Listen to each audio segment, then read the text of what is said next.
Now that the weather has warmed up and the last frost has passed, it's time to start thinking about getting back into the garden. Whether you have a small space or you'd like to update an existing spot in your garden, a pallet garden is a simple project you can create using recycled pallets and a few simple tools. Pallet gardens are good for plants with short root systems, such as succulents and herbs. If you're going to use your pallet garden to grow herbs, be sure to look for wood that is untreated. Look for clean, stain-free, unpainted pallets that are made in Canada. Before you head out pallet hunting, I recommend that you decide how big you want your pallet garden to be. If you would like it to be full size, you need to find 2 full-size pallets. You will need pieces from the second pallet to create the bottoms for your planters.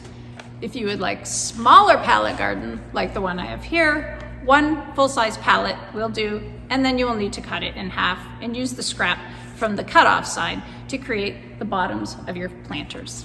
Once you've decided what size pallet garden you want, I would recommend that you give your pallet a quick sanding before you begin, because pallets tend to be very splintery and you do not want to get a bunch of slivers in your fingers while you're doing your project. Be sure to wear your safety goggles while you do the sanding.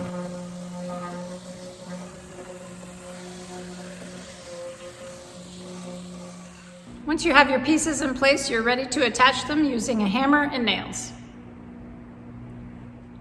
Once you've secured your bottoms in place, it's time to add the landscape cloth. This will help to retain moisture and keep the soil in place.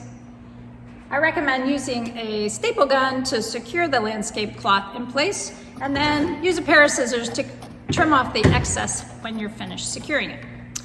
Once you have all your landscape cloth in place, it's time to add the soil and your plants. This is my completed herb garden palette. I'm going to choose just to leave mine natural and use the labels from the herbs I bought to identify which herb is which. But you could definitely do whatever you'd like with yours. Get creative and remember to have fun.